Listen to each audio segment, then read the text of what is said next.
අයිබෝවන් අන්තිම වීඩියෝ එකෙන් අවුරුද්දයි මාස දෙකකට විතර පස්සේ තමයි මම මේ channel එකේ වීඩියෝ එකක් දාන්නේ. අද කතා බහ වගා ආයෝජන කතන්දරය ගැන. වගා ආයෝජන ගැන කතන්දරය ලංකාවේ කාලයක් තිස්සේ තිබුණා වුණත් මේක ගැන එකපාරම විශාල කතා බහක් පහුගිය දවස්වල සමාජ මාධ්‍ය සහ රටේ තොටේ ඇති වුණා. මේකට හේතු උනේ කසාගල ග්‍රීන් ප්ලාන්ටේෂන් කියලා ආයතනයක සභාපති කියන මහත්මයෙක් ITN එකේ උදෑසන වැඩසටහනකට ඇවිල්ලා ඒගොල්ලොන්ගේ කසාගල ග්‍රීන් ප්ලාන්ටේෂන් කියන ආයතනය ඒ කියන්නේ මේ වගා ආයෝජන බාර ගන්න ආයතනය මහ බැංකුවේ නියාමනය වෙන ආයතනයක් මහ බැංකුවට ඒගොල්ලෝ මාස 6න් 6ට වගේ මූල්‍ය වාර්තා ඇතුළු දේවල් සබ්මිට් කරන ආයතනයක් ඒ වගේම මේ ආයතනයේ මොකක් හරි ප්‍රශ්නයක් තිබ්බොත් මහ බැංකුවෙන් ඒ ගැන ඒගොල්ලන්ට දැනුම් දෙනවා වගේ කතා බහක් ඒ වැඩසටහනට ඇවිල්ලා කියලා තිබුණා. මේකත් එක්කම මේකට රිප්ලයි එකක් විදියට මේක දැකපු මහ බැංකුව නිවේදනයක් නිකුත් කරලා කිව්වා මේ කසාගල ග්‍රීන් ප්ලාන්ටේෂන් කියන ආයතනයේ සභාපතිතුමා ITN එකේ වැඩසටහනේදී කියපු කතාව සම්පූර්ණයෙන්ම බොරුවක්. එහෙම කිසිම වගා ආයෝජන සමාගමක් මේ වෙනකොට ශ්‍රී ලංකා මහ බැංකුවේ නියාමනයට හෝ අධීක්ෂණයකට ලක් වෙන්නේ නැහැ කියලා. මේ කතන්දරේ ටීවී එකට ඇවිල්ලා කියලා නෝන්ඩි උනේ කසාගල ග්‍රීන් ප්ලාන්ටේෂන් ආයතනයේ සභාපතිතුමා වුණාට තව ආයතන ගණනාවක්ම ලංකාවේ මේ වෙනකොට මේ වගා ආයෝජන ක්‍රම ප්‍රවර්ධනය කරමින් මිනිසුන්ගෙන් මුදල් ලබා ගනිමින් ඉන්නවා.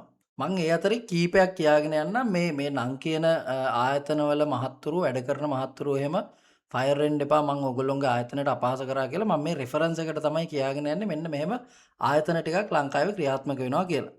Golden Green Plantation, Power Hands Plantation, Prime Agribusiness and Plantation, Life Trees Plantation, AgroVentures Plantation, Dynamic Green Plantation, Sadaharita Plantation, Ceylon Green Life Plantation, Limo Plantation, Asian Plantation and Export, Pintana Plantation, Golden AgroVentures Private Limited, Eco Green Nature Plantation, Super Dream Plantation, Super Green Plantation, Serendip Plantation, Heritage Crops Plantation and Exports Private Limited සහ හිරුජය plantation වගේ තව මේ කියපු ලයිස්තුවට අමතරව තව සමාගම් ගණනාවක් ඇති.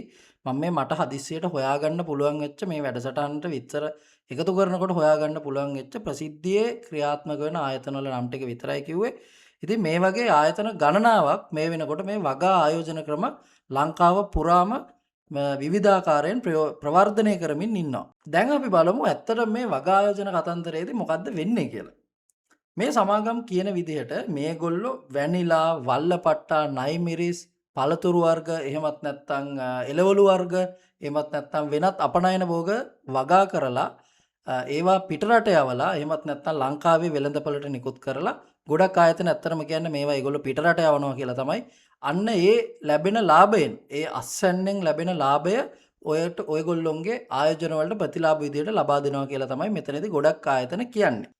සාමාන්‍යයෙන් මේ විදිහට ඒගොල්ලෝ අස්වැන්න විකුණලා ගන්න ලාභයෙන් ඔයගොල්ලෝ තැම්පත් කරන ඇත්තටම තැම්පත් කරනවා කියනකටත් වඩා ආයෝජනය කරන මුදලට 25 ඉඳලා 50 විතර වෙනකම් වාර්ෂික රිටර්න් එකක් ගෙවනවා කියලා මේ ආයතන පොරොන්දු වෙනවා ඒගොල්ලොන්ගේ ප්‍රවර්ධන වැඩසටහන් වලදී. එහෙමත් නැත්නම් ඒගොල්ලෝ ඔය දැකලා ඇති ඔයාලා Facebook එකේ එහෙම නිතර ෂෙයා වෙනවා වගා ආයෝජනයෙන් ජීවිතේ දිනන්න එන්න වගේ බ්ලා බ්ලා බ්ලා වගේ එක දේවල් දාලා මේ හැම එකකම පැහැදිලිව දකින්න පුළුවන් මේ ආයෝජන ක්‍රමවල රිටර්න් එක ඉතාම ඉහළයි කියලා. ඒකයි මම කිව්වේ මේ වගේ 25 ඉඳලා 50 විතර වෙනකන් රිටර්න් එකක් දෙනවා කියලා මේ සමාගම් කියනවා. උදාහරණයක් විදිහට කිව්වොත් මේ එක සමාගමක් තියෙනවා මෙතන. ඔයා ඒගොල්ලොන්ගේ සමාගමේ රුපියල් දසලක්ෂයක් එහෙමත් නැත්නම් රුපියල් මිලියනක මුදලක් ආයෝජනය කරොත් ඒ සමාගම ඔයාට මාසෙකට රුපියල් 30000ක මුදලක් රිටර්න් එක විදිහට ගෙවනවා කියලා කියනවා. මේගොල්ලෝ ඒගොල්ලොන්ගේ වගා කරන භෝගයේ විදිහට පෙන්වලා දීලා තියෙන ඒගොල්ලොන්ගේ වෙබ්සයිට් සහ ඒ අදාළ ඒගොල්ලොන්ගේ දැන්වීම් වල එහෙම අන්නාසි වගා කරන සමාගමක් විදිහට.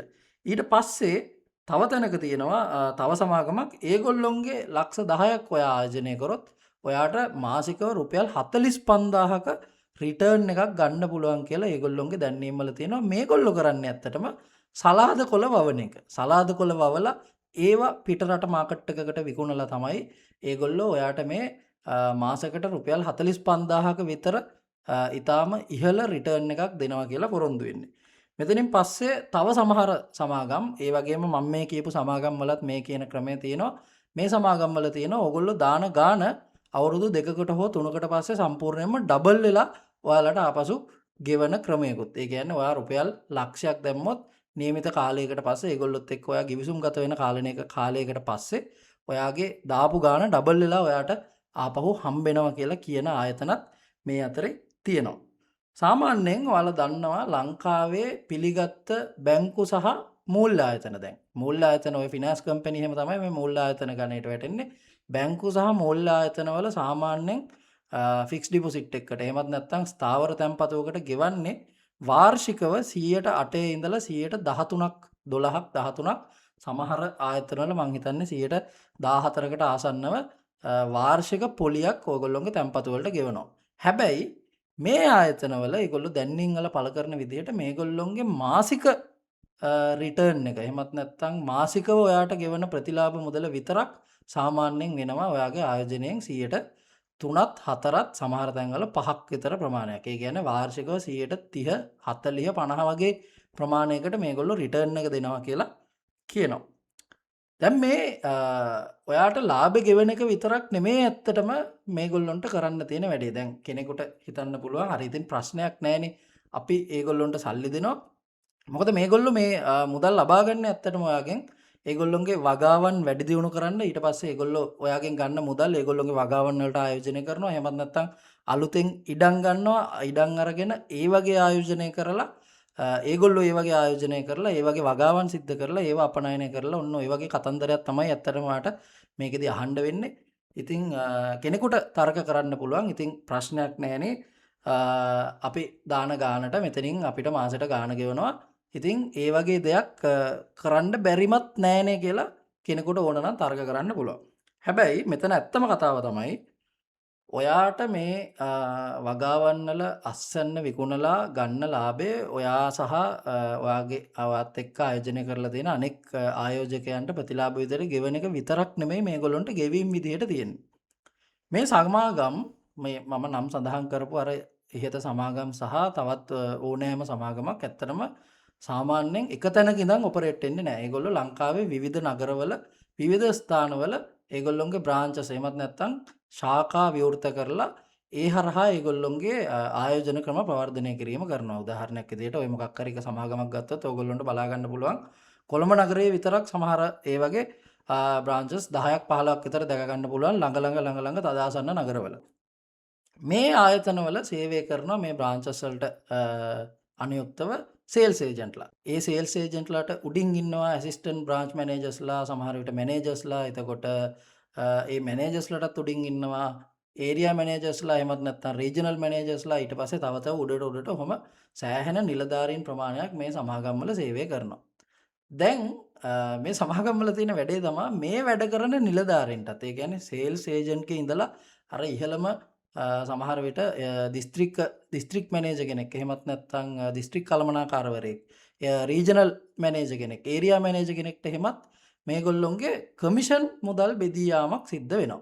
ඒ කියන්නේ කවුරුම හරි ඒජන්ට් කෙනෙක් ඔයාව, මම මේ වීඩියෝ එක බලන ඔයාව මේ ආයතනයක වගා ආයෝජන ක්‍රමයක් හඳුන්වලා දීලා ඔයාව කොහොම හරි පොළඹවාගෙන ඔයාට ඒ විශ්වාසය ඇති කරලා ඔයාව ඒ සමාගමේ ආයෝජනය කරන තැනට අරගෙන ආවොත්, ඒ කියන්නේ ඔයාගේ සල්ලි ඒගොල්ලොන්ගේ සමාගමේ ආයෝජනය කෙරෙව්වොත්, අන්න ඒ කරන ආයෝජනයට ඒගොල්ලොන්ට ඒ ආයෝජනයෙන් කමිෂන් මුදලක් හම්බ වෙනවා. ඒ කියන්නේ ඔයාගේ ආයෝජනයෙන් යම්කිසි කොටසක් මේ කියන අයටත් බෙදිලා යනවා. ඒ වගේම මේ සියලුම දෙනාට, ඒ කියන්නේ මම අර කියපු සියලුම දෙනාට කමිෂන් බෙදී යාමක් සිද්ධ වෙනවා. ඒ වගේම මේ හැම බ්‍රාන්ච් එකකටම, හැම දිස්ත්‍රික් එකකටම, හැම ඒරියා එකකටම වෙන වෙනම මන්ත්ලි ටාගට් තියෙනවා. එතකොට ක්වාටර්ස් වලට ටාගට් තියෙනවා, ඉයර්ලි ටාගට් තියෙනවා. කොහොම හරි ඒගොල්ලෝ මොන දේ කරලා හරි මෙන්න මේ කියන ටාගට් ඇචීව් කරන්න ඕන. මේ ඒ අනුව තමයි ඒගොල්ලොන්ට තව සේවකයෝ විදියට ප්‍රතිලාභ ලබා ගන්න පුළුවන් වෙන්නේ. ඒ කියන්නේ ඉහළ කමිෂන් මුදල් සහ බෝනස් මුදල් ලබා ගන්න පුළුවන් වෙන්නේ මේ ටාගට් ඇචීව් කරපම. ඒ කියන්නේ මේ ආයතන කොහෙන් හරි මාසෙකට මෙන්න මෙච්චරකවත් අවම මුදල් සමාගම ඇතුළට මිනිස්සුන්ගේ මුදල් අරන් එන්න ඕනේ කියලා ඒගොල්ලොන්ට ක්‍රමවේදයක් තියෙනවා. දැන් මම කිව්වනේ මේගොල්ලෝ බ්‍රාන්චස් දාලා තියෙනවා කියලා. මේ බ්‍රාන්ච් වලට රෙන්ට් එක ගෙවන්න ඕනේ. සමහර විට බදු ගත්තේ වනම් ඒ බදු මුදල් ගෙවන්න ඕනේ. ඊට පස්සේ කරන්ට් බිල් ගෙවන්න ඕන, වතුර බිල් ගෙවන්න ඕන, ටෙලිෆෝන් බිල්, ඉන්ටර්නෙට් බිල් ඔය වගේ එකින් නොකී බිල් රාශියක් ඒගොල්ලෝ මේ බ්‍රාන්ච් එකක් පවත්වාගෙන යාම වෙනුවෙන් ගෙවන්න ඕනේ. ඊට පස්සේ මේ අර මම කියපු කමිෂන් මුදල් ගන්න සේවකයන්ට අමතරව තව විවිධ වැඩ කරන්න ඉතින් ආයතනයක් විදිහට ක්‍රියාත්මක වෙනකොට එහෙමනේ විවිධ වැඩ කරන්න මේගොල්ලොන්ට සේවකයෝ ඉන්න. අන්න ඒ සේවකයන්ටත් පඩිනඩි ගෙවීම සිද්ධ කරන්න ඕන. ඒ කියන්නේ ඒගොල්ලොන්ගේ පිරිසුදු කිරීමේ නිලධාරියා දක්වා පිරිසුදු කිරීමේ සේවකයා දක්වාම මේගොල්ලෝ පඩි ගෙවීම කරන්න ඕන. අර මම කියපු කමිෂන් ගන්න සේවක මඩුල්ලටත් මම දන්න තරමින් බේසික් එකක් තියෙනවා. ඒ කියන්නේ මූලික වැටුපකුත් ඒගොල්ලොන්ටත් ගෙවනවා. ඒ කියන්නේ මේ සමාගම් වලට සෑහෙන ලොකු පිරිවැයක් තියෙනවා මේ සේවක මඩුල්ල නඩත්තු කරගෙන යන්න. එතකොට බැලූ බැල්මට කෙනෙකුට කියන්න පුළුවන් ඉතින් ප්‍රශ්නයක් නෑ මේ අපේ ආයෝජන අරගෙන ඒවා ඒගොල්ලෝ වගාවන්නලා ආයෝජනය කරලා ගන්න ලාභෙන් තමයි මේ දේවල් කරන්න කියලා. දැන් ඔයා හිතන්න ඔයාටත් වාර්ෂිකව 140ක එහෙමත් නැත්නම් 30ක අපි නිකන් 25ක කියලාත් හිතමුකෝ 125ක 30ක 40ක 50ක විතර ගැරන්ටීඩ් රිටර්න් එකක්. මේගොල්ලෝ මේ හැම තැනකම කියන්නේ හොඳට මතක තියාගන්න ගැරන්ටීඩ් රිටර්න් එකක්. ඒ කියන්නේ කිසිම විදිහකින් මේ රිටර්න් එක ඔයාට නොගෙව ඉන්නේ නැහැ. ඒ කියන්නේ අනිවාර්යයෙන්ම මොනෑම හේතුවක් උඩ වුණත් ඔයාට මාසිකව ඒගොල්ලෝ පොරොන්දු වෙන ප්‍රතිලාභ මුදල ගෙවනවා කියලා තමයි කියන්නේ. එතකොට මෙන්න මේ වගේ ගැරන්ටීඩ් රිටර්න් එකක් දීලා මේ මම කියපු සියලුම වියදමුත් දරාගෙන කරන්න තරම් කෘෂිකර්මාන්තය කවදාවත් පාඩු නොවන කිසිම විදිහකින් ඩිස්ට්‍රප්ෂන්ස් ඇති වෙන්නේ නැති ඊටාම සරලව සුමටව ගලාගෙන යන ශේෂ්ත්‍රයක් කියලා ඔයාලා හිතනවද කියලා මම ඔයාලගෙන් අහන්න කැමතියි. ඒක ඇත්තටම ප්‍රායෝගිකයි වගේ කෙනෙකුට පේනවා නම් එතනත් මොකක්ම හරි ප්‍රශ්නයක් තියෙන්න ඕන කොහොමද එහෙම පේන්නේ කියන එක. මොකද ඕනම කෙනෙක් දන්නවා මම හිතන්නේ මේ වීඩියෝ එක බලන මේ මම කියපු වගාවන් වල නිරත වෙන අර මම කියව එක කම්පැනි එකක් ඉන්නවා අන්නාසි වවනවා, තව කම්පැනි එකක් ඉන්නවා සලාද කොළ වවනවා, තව කට්ටියක් වැනිලා වවනවා, තව කට්ටියක් වල්ලපට්ට වවනවා, තව කට්ටියක් නයිමිරිස් වවනවා. මේ හැම දෙයක්ම වවන ගොවි මහත්වරුන් සහ ඇත්තටම භූමියේ වගා කරන මිනිස්සු ඉන්නවනේ මේ රටේ. ඒගොල්ලෝ මේ වීඩියෝ එක බලනවා නම් අනිත් අයගේ දැන ගැනීමටත් නිකන් කියාගෙන යන්න ඔය හැමදේම කරන්න තරම් ගැරන්ටීඩ් රිටර්න් එකක් ඔයාලා කරන කෘෂිකර්මාන්තයෙන් ගන්න පුළුවන්ද කියලා. මොකද මම දන්න තරමින් සහ මම හිතනවා ඔයාලත් මේ වීඩියෝ එක බලන ඔයාලත් දන්න තරමින් කෘෂිකර්මාන්තය කියලා කියන්නේ මේගොල්ලෝ මේ වෙබ්සයිට් වල එහෙමත් නැත්නම් ඒගොල්ලොන්ගේ Facebook page වල ඒගොල්ලොන්ගේ වීඩියෝස් වල කියන රිටර්න් එක 100% ගැරන්ට් කරන්න පුළුවන් රිස්ක් ෆ්‍රී වැඩක් නෙමෙයි. මොකද කෘෂිකර්මාන්තයේදී නියන් එන්න පුළුවන්, ගම් වතුර තත්ත්වයන් එන්න පුළුවන්, භෝගවලට ලෙඩ රෝග වැළඳෙන්න පුළුවන්. මේක තමයි ප්‍රධානම උදුර තියෙන. ඒ වගේම මිල පහත වැටෙන්න පුළුවන්. ඉල්ලුම සැපයුම අනුව තමයි මිල තීරණය වෙන්නේ ඕනම දෙයක ලෝකේ. ඒ වගේම දැන් මේගොල්ලෝ කියනවනේ මේවා මේගොල්ලෝ ලෝක වෙළඳපොළට අපනයනය කරන්න කියලා. එතකොට අපනයන වලට බාධා සිද්ධ වෙන අවස්ථාවන් එන්න පුළුවන්. උදාහරණයක් විදිහට හොඳම උදාහරණය තමයි කොවිඩ් එක. කොවිඩ් කාලේ ඇත්තටම එහෙම මාස ගාණක් යනකම් කිසිම අපනයනයක් සිද්ධ වුණේ නැහැ. සම්පූර්ණයෙන්ම ලෝකයේ පුරාම තිබුණ සැපයුම් දාම බිඳ වැටුණා. ඒ වගේ අවස්ථාවන් එන්න පුළුවන්. දැන් ඔය මැද පෙරදිග පැත්තේ ඇති වෙලා තියෙන යුදමය තත්ත්වය වෙන්න පුළුවන්. දැන් ඔය ලෝකේ තෙල්වත් හරියට එහාට මෙහාට කරගන්න බැරුව ඉන්නේ ඔය තත්ත්වෙ හින්දා. ඒවා අනිවාර්යයෙන්ම මේ ප්‍රායෝගික ලෝකෙදි සිද්ධ වෙන්න පුළුවන් දේවල් සහ අනිවාර්යයෙන්ම සිද්ධ වෙන දේවල්. ඒ හින්දා කිසිම විදිහකින් ඔය කියන වගේ ගැරන්ටීඩ් රිටර්න් එකක් මේගොල්ලොන්ට දෙන්න විදිහක් නැහැ. අනිත් කතාව තමයි නිකමට ඔයා හිතලා බලන්න සාමාන්‍යයෙන් ඔය වේගයෙන් පැලවෙන අපි හිතමු මේ එක කම්පැනියක් එළවලු වවනවා කියලා. එතකොට ඔය සාමාන්‍යයෙන් ඔය එළවලු වවන අය එහෙම දන්නවා රාබු තමයි අඩුම කාලයකදී අස්සනු නෙලන්න පුළුවන් එළවලුවක් විදිහට ගොඩක් දෙනා අතර ජනප්‍රිය වෙලා තියෙන්නේ.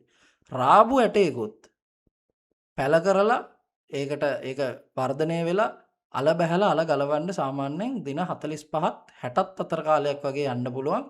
ඉතින් නිකමට හිතන්න ඔයා සල්ලි දාලා හැබැයි එහෙම තියෙද්දි ඒ රාබු පැලයක් වුණත් පැල වෙලා අස්සනු නෙලන්න දින 45ක් 60ක් වගේ කාලයක් යන්න පුළුවන්කම තියෙද්දි මේ කියන ආයෝජන බොහෝ විට වල්ලපට්ට වගේ ඒවා එහෙම දන්නවා ඔයාලා අවුරුදු ගණන් යනවා රිටර්න් එන්න. එහෙම තියෙන ආයෝජන, එහෙම තියෙන වගාවන් වලට බාර ගන්න ආයෝජන මේගොල්ලෝ ඔයා අද සල්ලි දැම්මනම් හරියටම ඔයාට ඊළඟ මාසේ මෙන්න මේ දවසට වගේ රිටර්න් එක හම්බ වෙනවා කියලා වගකීමෙන් කියනවා සහ මම දන්නවා ගොඩක් ආයතන ඒ විදිහට මේ වැඩේ කරගෙන යනවා. ඒකයි තාමත් මේගොල්ලොන්ට කිසිම තැනකින් එහෙම ලොකුවට විරෝධයක් එල්ල වෙලා නැත්තේ. මොකද ඔය කියන විදිහට වැඩේ කරන් යනවා තාම. මොකක්ම හරි මිරකල් එකක් කියලා. දැන් ඔය කතා ඔක්කොම අතරේ මොකක්ම හරි මිරකල් එකක් කියලා අපි හිතමු මේ වගාවන් වලින් කියන තරම්ම රිටර්න් එකක් තියෙනවා කියලා. හරි. කිසි ප්‍රශ්නයක් නැහැ. කියන විදිහටම වෙන කිසිම ඕදුරක් නැහැ. මේගොල්ලෝ ලෝකේ තියෙන නවීනතම තාක්ෂණය භාවිතා කරලා වගා කරන්නේ. ලෙඩ රෝග කිසිම දෙයක් එන්නේ නැහැ. බාහිර පරිසරයේ වෙනස් වෙන කිසිම දෙයක් බලපාන්නේ නැහැ. ලෝකයේ මේ තියෙන ලෝකයේ සිද්ධ වෙන වෙනස්කම් බලපාන්නෙත් නැතුව ඔය කියන විදිහේ සෑහෙන ලොකු රිටර්න් එකක් ගන්න පුළුවන් තරමට වගාවන් ඒගොල්ලොන්ගේ දියුණුවයි සහ ප්‍රොෆිටබල් කියලා හිතමුකෝ. එහෙනම් ඇයි මේ සමාගම් 12ට 15ට එහෙමත් නැත්නම් 16ට විතර බැංකු වලින් ලබා දෙන ණය අරගෙන තමන්ගේ ව්‍යාපාරය වැඩි දියුණු කර ගැනීම හෝ පුළුල් කර ගැනීම හෝ අලුතෙන් ව්‍යාපාරයට ආයෝජන එකතු කිරීම කරන්නේ නැතුව ඔයාලට 140 50 රිටර්න් දෙනවා කියලා පොරොන්දු වෙලා ඔයාලගෙන් සල්ලි ගන්න කියන එක හිතලා බලන්න සිද්ධ වෙන කාරණාවක් මට හිතෙන්නේ. අනිත් එක තමයි ඔන්න ඔය වෙලාවේදී ඒ කියන්නේ කවුරු හරි ඇහුවොත් එහෙම ඔය විදිහට අය බැංකුවකින් ගන්න නැතුව මේ වගේ ගන්න කියද්දී ඒගොල්ලෝ දෙන උත්තරයක් තියෙනවා. මේ උත්තරේ හරි ෂෝක්. ඒ තමයි අපි කමියුනිටි එක එම්පවර් කරන්න ඕන. ජනතාව අතට සල්ලි යන ක්‍රමයක් හදන්න ඕනේ. අපේ ආයතනයේ විෂන් එක ඒක. අපිට ඕනේ මේ රටේ මිනිස්සුන්ගේ අතට සල්ලි යනවා බලන්න. මේ රටේ මිනිස්සු පෝසත් වෙනවා බලන්න වගේ කතන්දර ටිකක් කියන ඔන්න ඔය කතාව කවුරු හරි ඔය ඒජන්ට් කෙනෙක්ගෙන් හරි ඔය ආයතනයක වැඩ කරන කෙනෙක්ගෙන් ඇහුවොත්. බලන්නකෝ ඉතින් පුදුම ආදරයක් මේ රටේ මිනිස්සුන්ට තියෙන්නේ අපිව ගොඩ දාන්න නේද මේ ආයතන වල වැඩ කරන අයට. තව මේගොල්ලෝ මේ වගාවන් වලට ආයෝජනය කරන්න මේ ප්‍රවර්ධනය කරනකොට කවුරුහම හරි කිව්වොත් එහෙම මට ඔයාලා කරන වගාවල් බලන්න ඕනේ. ඔයාලා මොනව කරනවද දන්නේ එහෙම සාමාන්‍ය ඉතින් එහෙමනේ තමන්ගේ මහන්සියෙන් හරි හම්බ කරගත්ත සල්ලි ටිකක් දාන්න කලින් බලනවනේ මේකේ මොකද්ද වෙන්නේ කියලා. අන්න ඒ විදිහට මේගොල්ලොන්ට කවුරු හරි කිව්වොත් එහෙම අපිට ඔයාලගේ වගාවල් බලන්න ඕනේ කියලා මේගොල්ලෝ කරන්නේ ඔයාලව ලස්සනට කොහෙට හරි එක්කන් ගිහිල්ලා වාහනයක ඒගොල්ලොන්ගේ වියදමෙන් ඔයාව එක්කන් ගිහිල්ලා ඒගොල්ලොන්ගේ ලස්සනට මේන්ටේන් කරගෙන යන බොහෝ විට හරිතාගාර ඇතුලේ හරිතාගාර කිහිපයක් එකට තියෙන භූමියක ඉතාම උපරිම තත්ත්වයන් යටතේ කිසිම ප්‍රශ්නයක් වෙන්නේ නැති විදිහට උපරිමම ලස්සනක් පේන විදිහට මේන්ටේන් කරගෙන යන වගාවක් පෙන්වනවා. ඒ වගේම මේගොල්ලෝ ඔයාගේ සමහර ආයතන මේගොල්ලෝ කියලා කියන්නේ නැත්නම් සමහර ආයතන ඔයාලා කරන ආයෝජනයට ඇපයක් විදිහට ගැරන්ටි එකක් විදිහට අපි කිසිම විදිහකින් ඔයාලට බොරුවක් කරන්නේ වංචාවක් කරන්නේ අපේ ආයෝජනයේ ෂුවර් කියලා පෙන්වන්න මේගොල්ලෝ කරනවා කොහේ හරි තියෙන ඉඩම් කට්ටියක් ලියලා දෙනවා කියලා. ඒ කියන්නේ ඒගොල්ලෝ පොරොන්දු වෙනවා මුලදී ඔයා අපේ ආයෝජනය කරන්න බය නැතුව අපි ඔයාගේ ආයෝජනයට හරියන්න ඔයාට ඉඩමක් දෙනවා කියලා. ඇත්තටම මෙතනදී වෙන්නේ ඔයාට මොකක් හරි ඉඩමක් පෙන්නලා මෙන්න මේ ඉඩම අපි ඔයාට දෙනවා කියලා ඒ ඉඩමේ අයිතිය සම්බන්ධයෙන් මොකක් හරි ලියකියවිල්ලක් ඇග්‍රීමන්ට් එකක් වගේ එකක් ඔයාට දෙන එක. නැතුව මම හිතන්නේ නැහැ කිසිම විදියකින් ඔයාලා මේ ඉන්වෙස්ට්මන්ට් එකක් කරන්න ගියා කියලා ඔයාලට කොහෙවත් හරි තියෙන ඉඩමක ඔප්පුව පත්තිරු අනම්මනම් එක්ක ලියලා දෙයි කියලා. එහෙම දෙයක් සිද්ධ වෙන්නේ නැහැ. සමාගමත් එක්ක ඔයාලට ඇග්‍රීමන්ට් එකක් තමයි හම්බෙන්නේ. ඒ කියන්නේ ඉතින් කොල කෑල්ලක් හම්බෙනවා. අන්න අහවල් තැන තියෙන මෙන්න මේ පර්චේස් ප්‍රමාණයක ඉඩම මේකේ ඇපයක් විදිහට මෙයාට දෙනවා කියලා. ඇත්තටම බැලුවොත් එහෙම ඔය කියන ලියවිල්ලට නෛතිකව කිසිම වටිනාකමක් හම්බ වෙන්නේ නැහැ. මොකද ඔක ඔප්පුවක් නෙමෙයිනේ. ඔප්පුවකට තමයි ඇත්තටම ඉඩමක හිමිකම පැවරීමේදී ඔප්පුවකට තියෙන බලය ඔප්පුවකට තියෙන පිළිගැනීම කාගෙන්වත් හම්බෙන කොල කෑල්ලකට හම්බ වෙන්නේ නැහැ. ඕවා කෙලින්ම කියනවා නම් ඕවා නිකන් කොල කෑලි විතරයි. එතනින් පස්සේ දැන් කාට හරි කියන්න පුළුවන් මේක බලන කාට හරි කියන්න පුළුවන් අනේ උඹ ඊටහන් උඹ දන්නේ මොනවද මේ ආයතනත් එක්ක අපි දැන් අවුරුදු ගාණක් තිස්සේ ඉන්නවා අපිට අවුරුදු ගාණක් තිස්සේ රිටර්න් එක ගෙවනවා වෙලාවට ගෙවනවා ඒක ඉතින් කරගෙන යන්න පුළුවන් මං හිතන්නේ පුළුවන් තරම් මිනිස්සු අලුතෙන් ඔයාලගේ කම්පැනි වලට සල්ලි දානකම් මේ කම්පැනි වලට සල්ලි දානකම් ওই කියන විදිහට රිටර්න් ගෙවාගෙන යන්න පුළුවන් කොයිම වෙලේක හරි ආයෝජන ගන්න එක නැවතිලා හෝ ආයෝජන ගන්න එක ප්‍රමාද වෙලා ආයෝජන ගන්න එක අඩු වෙලා හිර වුණාම තමයි මේ දාපු අයටත් මේ වෙලාවෙත් සල්ලි දාලා ගන්න ඉන්න අයටත් අලුතෙන් දාපු අයටත් ඇඬෙන්න ගන්නෙ. දැන් කෙනෙකුට තව විදිහකට කියන්න පුළුවන්. ඉතින් මේවා ඔය කියන තරම් අවුල් නම් මේ වගේ බැලු බැල්මටම අවුලකුත් පේන්න තියෙනවා නම් ඇයි මහ බැංකුවෙන් මේකට මොකුත් නොකර ඉන්නේ කියලා.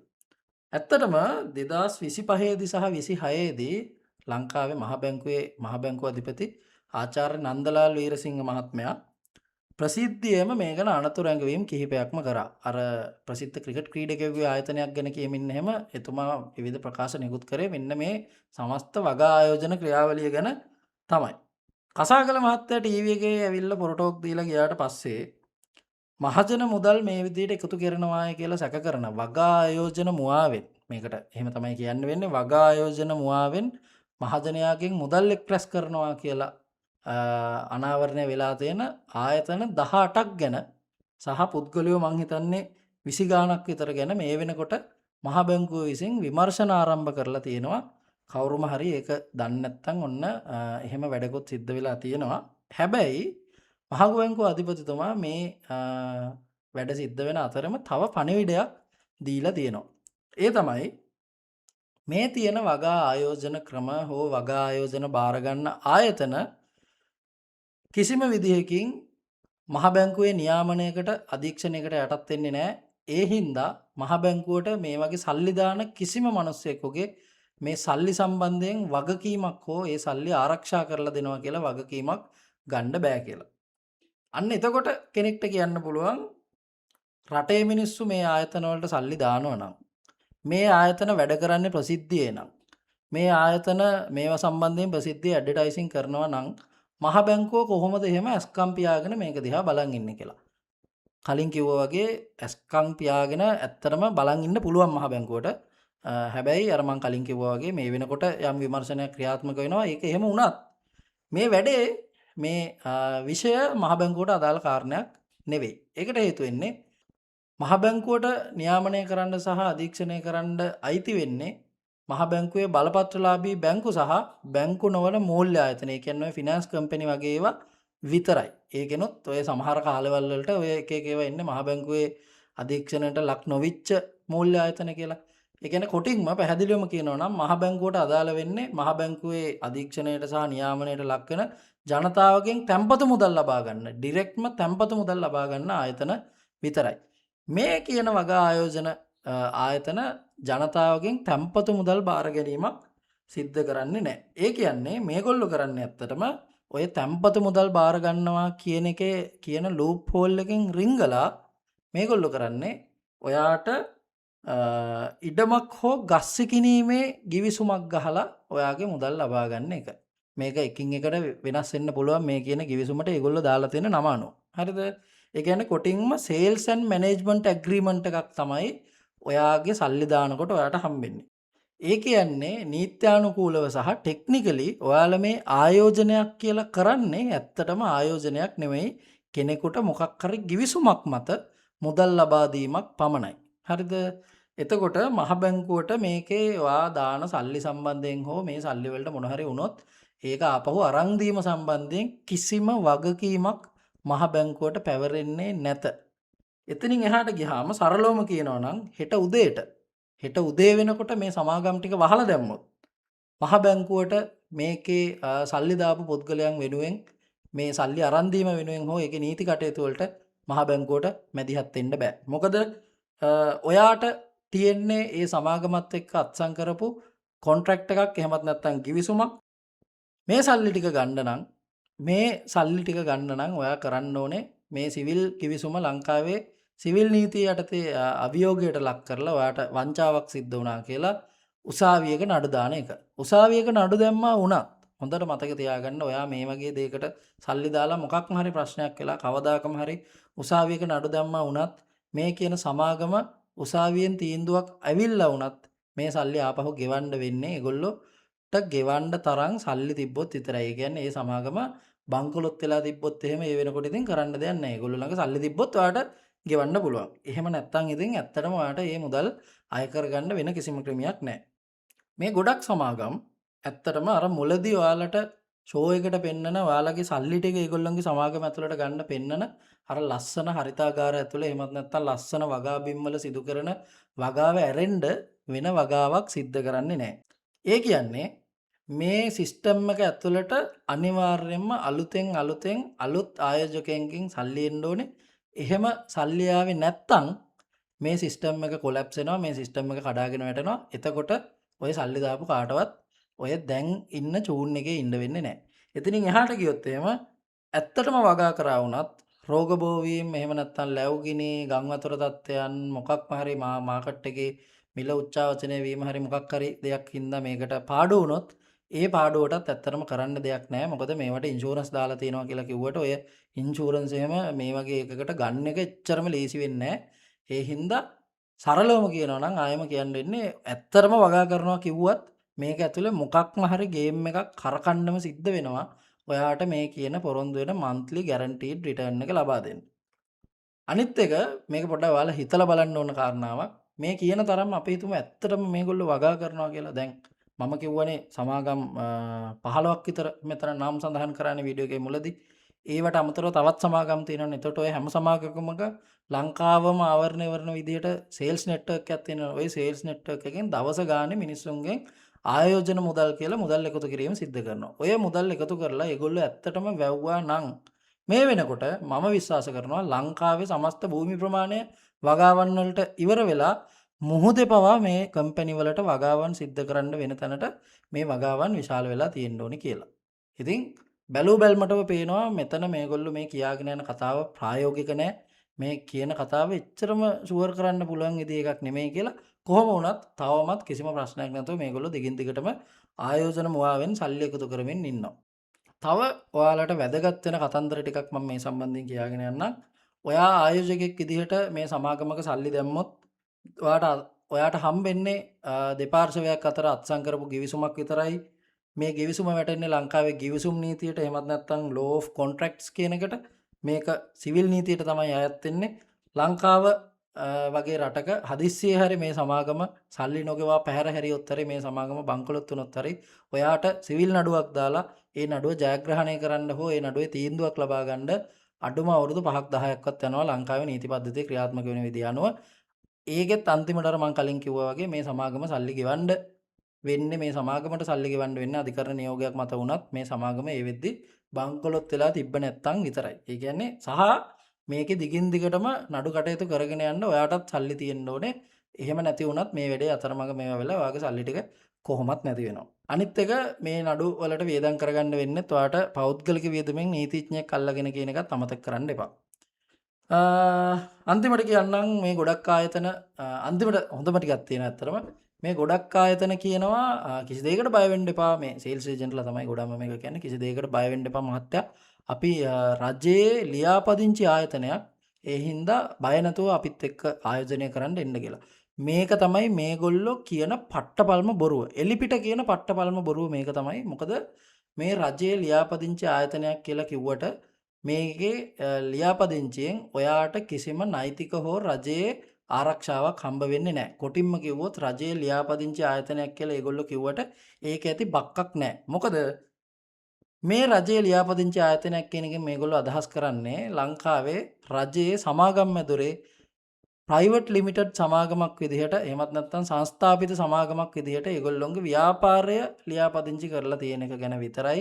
මේවාට වගා ආයෝජන සිදු කරන්න හෝ වගා ආයෝජන ප්‍රවර්ධනය කරන්න රජයෙන් කිසිම විදියකින් අවසරයක් හෝ ලියාපදිංචියක් වෙනම හම්බ වෙන්නේ නැහැ. ඒ කියන්නේ රජයේ අධීක්ෂණයකට හෝ රජයේ වගකීමකට මේක යටත් වෙන්නේ නැහැ. මේක පට්ටම පල් බොරුවක්.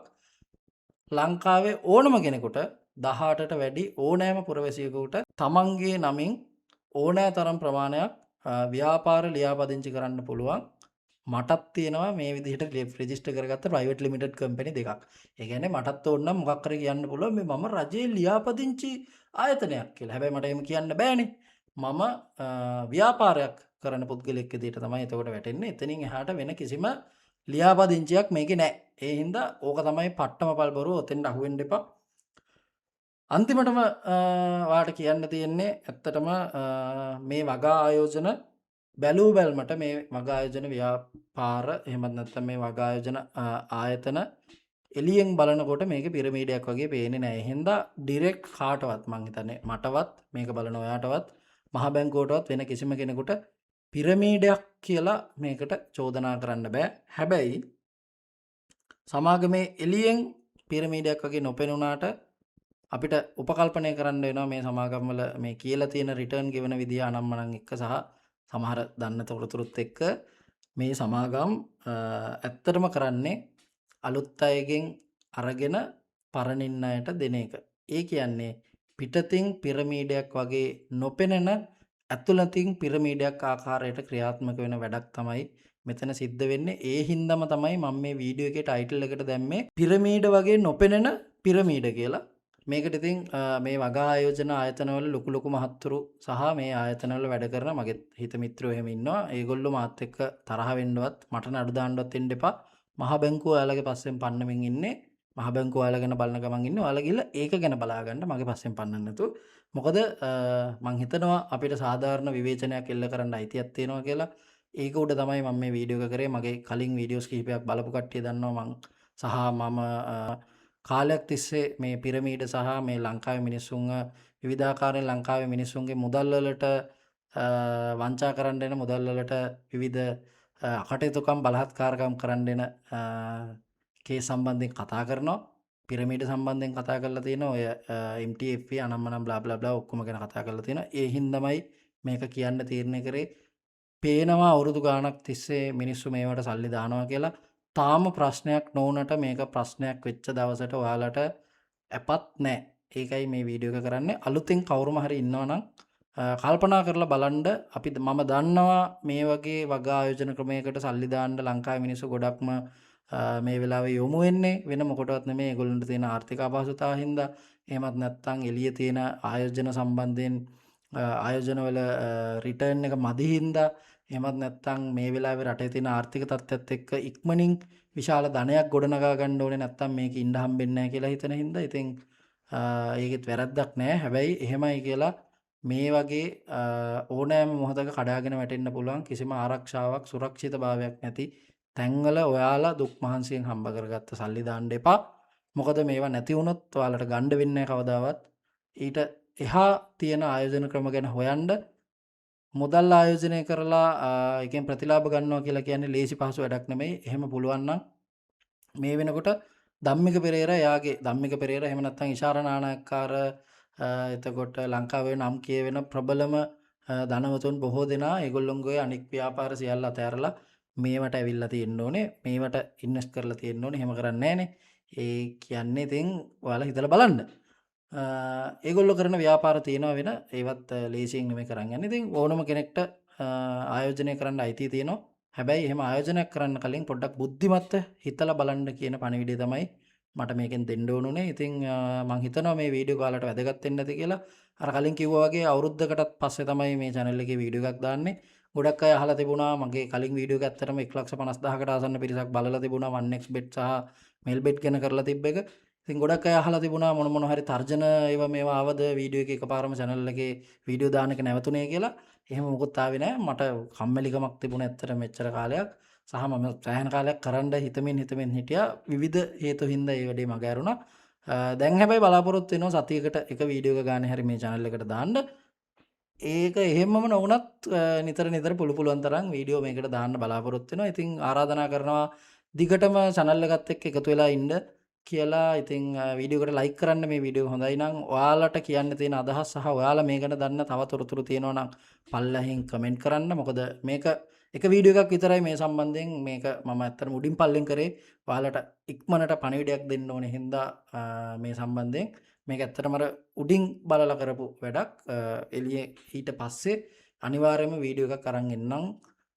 මේක ඇතුළාන්තය ගැන සවිස්තරාත්මකව විස්තර කරලා ඒකට පොඩි කාලයක් යන හින්දා තමයි මේක කරේ. ඉතින් පරණ වීඩියෝසුත් බලන්න. ඔයා මේක පළවෙනි පාරට බලන කෙනෙක් නම් channel එක subscribe කරන්න.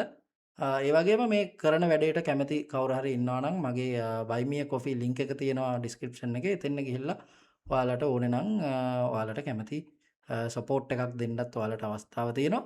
එහෙනම් ඉතින් ආයෙම වීඩියෝ එකකින් හම්බ වෙනකන් ඔයාලා හැමෝටම සුබ දවසක්. thank you මේක බලාගෙන හිටියට. මේක share කරන්න අමතක කරන්න එපා. ඉතින් අපි ආයෙම මේ වගේ වීඩියෝ එකකින් හම්බෙමු. එහෙනම් ජය වේවා.